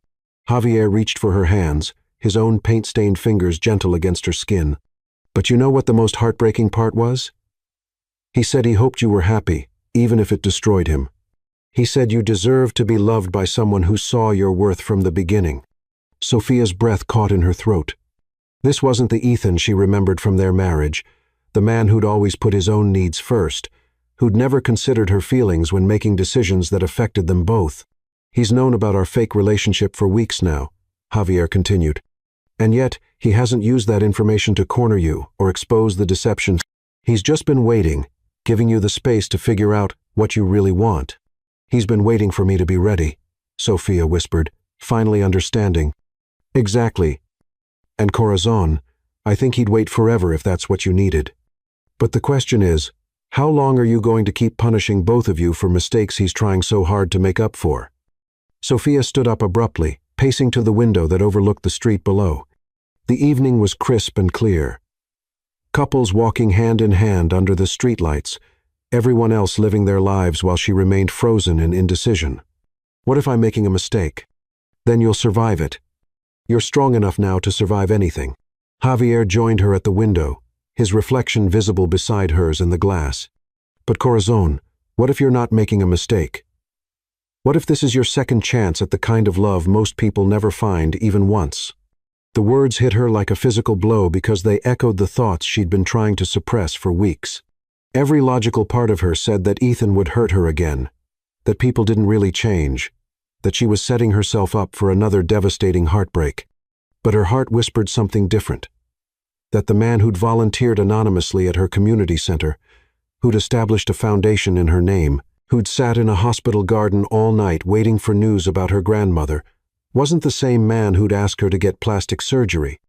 I'm scared, she admitted, her voice barely audible. Good. Being scared means it matters. Being scared means it's real. That night, Sophia sat in her apartment, staring at her phone. Ethan's contact information glowing on the screen. She typed and deleted a dozen messages, none of them capturing what she wanted to say. How did you tell someone that you might be ready to trust them again? How did you admit that 3 years of anger and hurt had really been 3 years of missing them so much it felt like a physical ache? Instead of texting, she found herself getting dressed not in the armor of designer clothes and perfect makeup she'd worn to their previous encounters, but in something simple and honest, in a flowing white dress that made her feel like herself, her hair loose around her shoulders, minimal makeup that let her natural beauty shine through. She studied herself in the mirror, seeing not the goddess she'd created to torment Ethan, but the woman she'd always been underneath. Someone who believed in love, who hoped for the best in people, who was brave enough to take risks for the things that mattered most. The drive to Manhattan felt eternal, every red light giving her another opportunity to turn around and go home. But something stronger than fear propelled her forward, not just love, but the recognition that she'd been living half a life for 3 years, defined more by what she was running from than what she was running toward. It was past midnight when she stood outside Ethan's building, her heart hammering against her ribs as she gave her name to the doorman. The lobby was all marble and crystal, intimidatingly expensive. But she felt different walking through it, this time like an intruder or a supplicant. But like a woman who knew her own worth, and had chosen to be here. He must have called up, because when the elevator doors opened on the penthouse floor, Ethan was waiting for her in the hallway. He looked like he'd been sleeping, his hair mussed, wearing dark pajama pants and a white t-shirt that clung to his chest. But his eyes were instantly alert when he saw her, and Sophia caught her breath at the raw hope and vulnerability in his expression. She'd forgotten how beautiful he was in unguarded moments like this, when his carefully maintained facade fell away, and she could see the man underneath. The same strong shoulders she'd once loved to rest her head against. The same hands that had once known every inch of her body. The same mouth that had whispered promises in the dark. "Sophia," he said, her name barely a whisper. "I know Javier told you," she said, without preamble, her voice steadier than she felt. "I know you've known our whole relationship was fake." Ethan nodded slowly, not taking his eyes off her face. "I figured it out after he told me he was gay. The question is, why are you here?" Sophia moved closer, drawn by the magnetic pull that had always existed between them. In the soft lighting of his hallway, wearing simple clothes with his guard completely down, Ethan looked more beautiful to her than he ever had in his expensive suits and polished perfection. This was the man she'd fallen in love with. Vulnerable, human, real. "I've been playing games with you," she said quietly. "Cruel games designed to make you suffer the way you made me suffer. I know." His voice was rough with emotion. "I deserved it." "Did you? Did you really deserve months of emotional torture because you were too shallow to appreciate what you had?" Ethan's eyes searched her face, as if he were trying to read her intentions in the curve of her lips, the set of her shoulders. "What are you asking me, Sophia? I'm asking if you think you've suffered enough. If you think we've both paid the price for the mistakes we made." Sophia stepped closer, close enough to feel the heat radiating from his body, to see the pulse beating at his throat. "I'm asking if you're ready to stop playing games and figure out if we can build something real together."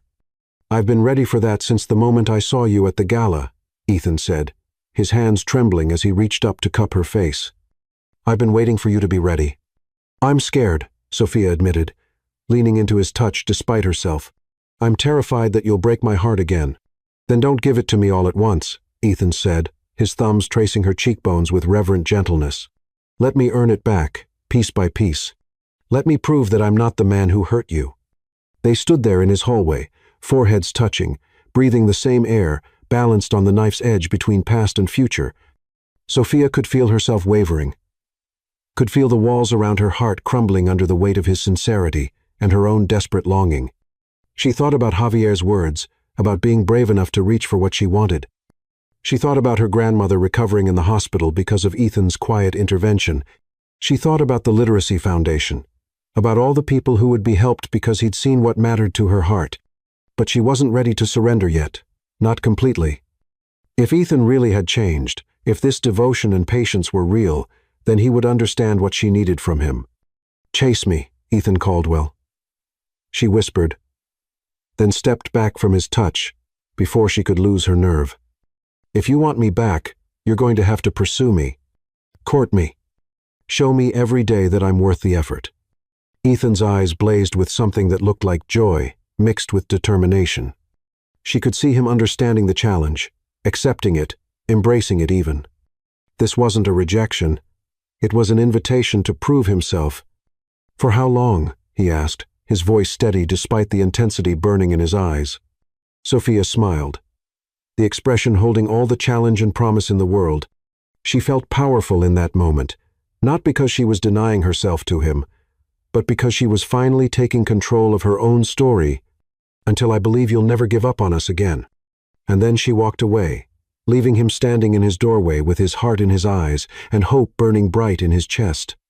The games were over, but the real work was just beginning. And for the first time in 3 years, Sophia felt like she was exactly where she was supposed to be, not running from love, but running toward it at her own pace, on her own terms. As the elevator doors closed behind her, she caught one last glimpse of Ethan's face. And what she saw there made her heart soar. He looked like a man who'd just been given a second chance at everything that mattered, and who would spend every day of his life proving he deserved it. Chapter 10. New Beginning. The first letter arrived the morning after Sophia's midnight visit, slipped under her apartment door while she slept. Her name was written across the envelope in Ethan's distinctive handwriting, and inside was a single page covered in his careful script. My dearest Sophia, day 1 of proving myself worthy of your love. I woke up this morning with your words echoing in my heart. Chase me. I accept the challenge, not because I see it as a game to be won, but because you are worth every effort, every gesture, every day of devotion I can give you. I love you. I love your strength, your compassion, your brilliant mind. I love the way you light up when you talk about your students, the way you hum unconsciously when you're happy, the way you bite your lower lip when you're thinking hard about something important. I love who you've become, but I also love who you've always been, the woman I was too blind and selfish to appreciate when I had the privilege of calling you mine. Forever yours, Ethan. P.S. Check your front step. Sophia opened her door to find a single white rose lying on her doormat. No elaborate arrangement or expensive vase, just one perfect bloom wrapped in simple brown paper. It was the first of many. Every morning for the next month brought a new letter and a single white rose. Ethan's letters chronicled his days, his thoughts, his growing understanding of what real love meant. He wrote about the books he was reading, poetry and literature he'd never bothered with before trying to understand the world through her eyes. He wrote about volunteering at other literacy centers throughout the city, how teaching adults to read had become a passion rather than just a way to impress her. He wrote about his therapy sessions, his efforts to understand the shallow, insecure man he'd been and become someone worthy of a second chance. He wrote about his dreams, not business ambitions or financial goals, but dreams of quiet Sunday mornings with her, of growing old together, of building a life based on mutual respect and genuine partnership. Sophia found herself looking forward to these letters more than she wanted to admit.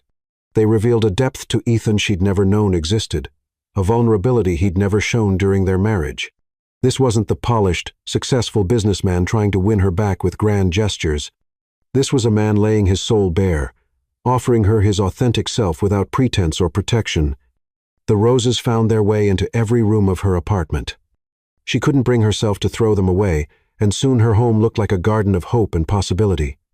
3 weeks into Ethan's campaign, Sophia was leaving the community center after a particularly long evening teaching session when she spotted him across the street. He was sitting on a bench, not watching her or trying to approach, just there, present. When their eyes met, he lifted his hand in a small wave, and she felt her heart flutter in response. The next day, he was there again. And the next, always respectful, never invasive, but constant as sunrise. A reminder that he wasn't giving up, that she was worth waiting for. He's been there every day this week, her colleague Carmen mentioned, gesturing toward the window where Ethan sat reading a book in the afternoon sunshine.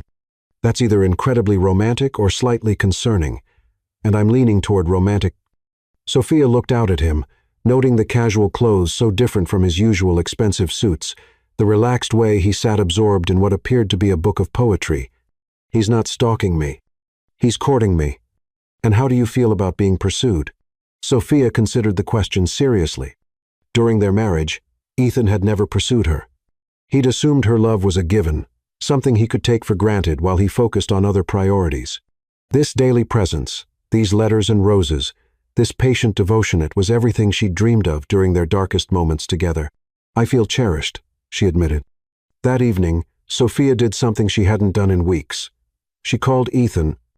His phone barely rang once before he answered, breathless, as if he'd been waiting for her call his entire life. Sophia, he said simply. Thank you, she said, for the letters, the roses, for sitting outside my work every day like some lovesick teenager. It's working, by the way. I'm starting to believe you might actually mean it this time. I mean every word, he said, his voice rough with emotion. Every letter, every rose, every day I sit on that bench hoping you'll look out the window and smile. It's all real, Sophia. This is me fighting for us. I know, she whispered. I'm starting to know. The breakthrough came 6 weeks after her midnight challenge, at the Brooklyn Community Center's annual fundraising gala, an event Sophia had been planning for months.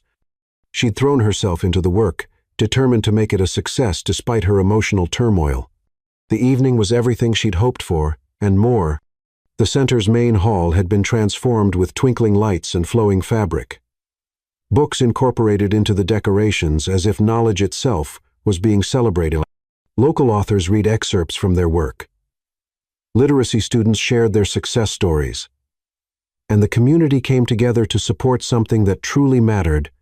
Sophia moved through the crowd in a stunning midnight blue gown, accepting congratulations on the event's success, but part of her attention was always scanning the room. She hadn't invited Ethan, but she knew he'd purchased a table, one of the largest sponsorships of the evening. That the Sophia Hart Literacy Foundation had contributed significantly to the fundraiser's success, though his name appeared nowhere in the program. She found him standing alone on the center's small balcony, looking out over the Brooklyn Bridge as it sparkled in the distance.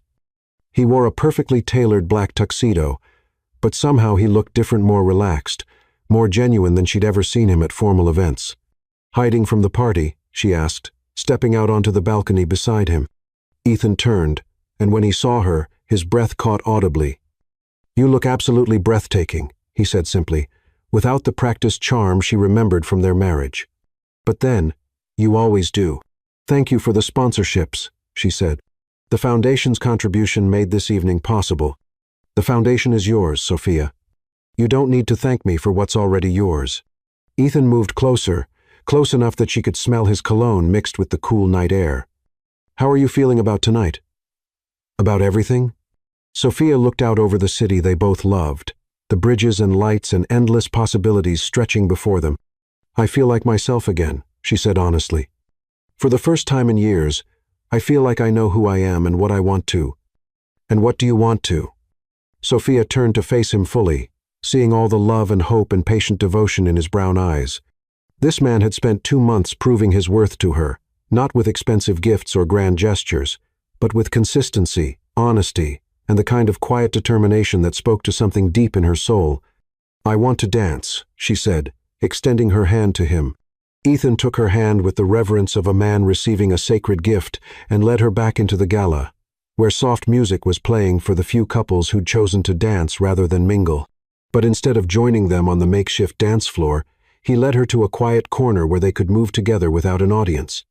As they swayed to the gentle music, Sophia felt something finally settle into place in her chest. This was what love was supposed to feel like. Not the desperate need to change someone or be changed by them, but to the simple joy of being seen, understood, and cherished exactly as you are. "I have something to ask you," Ethan said softly, his voice barely audible over the music. "I know," Sophia replied, because she could see it in his eyes, could feel it in the way he held her, like something precious and irreplaceable.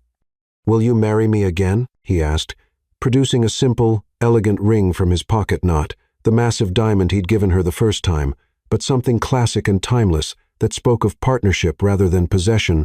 "Not the people we were before, but to the people we've become. Will you build a life with me based on who we really are, not who we think we should be?" Sophia looked down at the ring, then up into the face of the man who'd broken her heart and spent 2 months putting it back together again. She saw his sincerity, his growth, his absolute devotion to becoming worthy of her love. "Yes," she whispered, and watched joy transform his features like sunrise. "Yes, Ethan, I'll marry you again." As he slipped the ring onto her finger, Sophia felt the last of her walls crumble completely. They kissed there on the edge of the dance floor, surrounded by books and learning and hope for the future. And for the first time in years, Sophia knew with absolute certainty that she was exactly where she belonged. The second time around, love felt like coming home,